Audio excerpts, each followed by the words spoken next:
Sa gitna ng dilim, isang horror love story, sa bulubunduking bayan ng Tainangdan, may nakatindig na lumang bahay sa gilid ng bangin, ang dating mansyon ng pamilyang Del Rosario.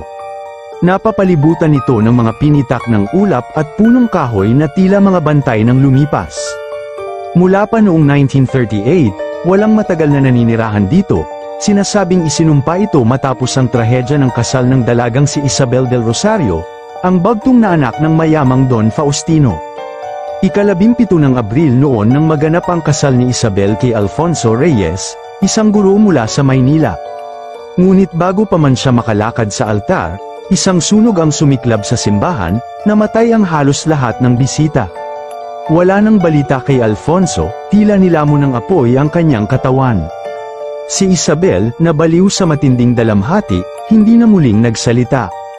3 araw pagkatapos ng sakuna, tumalon siya mula sa balkonahe ng kanilang bahay, bitbit ang puting rosas na dapat sana'y nasa kanyang kamay sa kasal. Mula noon, sinasabi ng mga matatanda na tuwing anibersaryo ng trahedya, isang maputing anino ang lumilitaw sa balkonahe, nakaputing bestida, may hawak na bulaklak, at tila naghihintay sa isang panauhin na hindi na kailanman babalik. 8 dekada ang lumipas, isang batang manunulat na si Elian Cruz ang dumayo sa Tainangdan upang hanapin ang perpektong kwento para sa kanyang nobela. Pagod na sa buhay sa lungsod, umupa siya ng matutuluyan, at ang tanging bakanteng bahay ay ang abandonadong mansyon ng Del Rosario. Wala namang multo, aniya habang tinatanggap ang susi mula sa matandang caretaker, luma lang siguro. Ngunit pagsapit ng hating gabi, may narinig siyang mga yabag sa itaas, ang malamig na hangin ay tila may dalang bulong.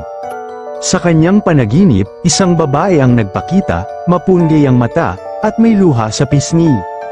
"Nandito ka na, Alfonso," bulong nito. Kinabukasan, inakalang bunga lamang ito ng kanyang imahinasyon, ngunit sa mga sumunod na gabi, muling bumalik ang babae sa kanyang panaginip.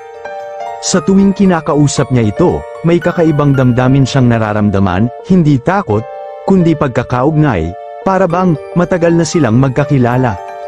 Dahan-dahan, naging malinaw ang lahat, ang babae ay si Isabel, at sa kanyang tingin, si Elian ay si Alfonso. "Hindi ka dapat narito," aniya isang gabi, "ngunit hindi ko rin kayang mawala ka, ba ikaw na lang ang alaala ng isang pag-ibig na nawala sa apoy." "Elian ang pangalan ko," sagot ng binata, ngumiti si Isabel, ngunit may lungkot sa kanyang titig. "Iba man ang pangalan mo, pareho ang tibok ng puso, ikaw pa rin." Lumipas ang gabi, at hindi na bumalik si Elian sa bayan. Kinaumagahan, natagpuan siyang patay sa paanan ng bangin, nakahandusay, mapayapa ang mukha, tila natutulog. May puting rosas sa kanyang dibdib, sariwa, kahit gabi na ng Abril.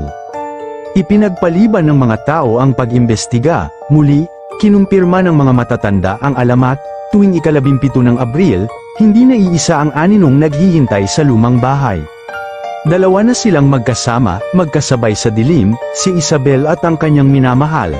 Sa wakas, natupad ang kasal na ginupo ng trahedya, hindi sa simbahan, kundi sa katahimikan ng kabilang buhay, at sa tuwing lilipas ang anibersaryo, maririnig ng mga dumadaan sa harap ng bahay ang tunog ng kampana, mahina, malayo, ngunit malinaw, tila tinatawag ang isang bagong panauhin, o baka isang bagong alaala.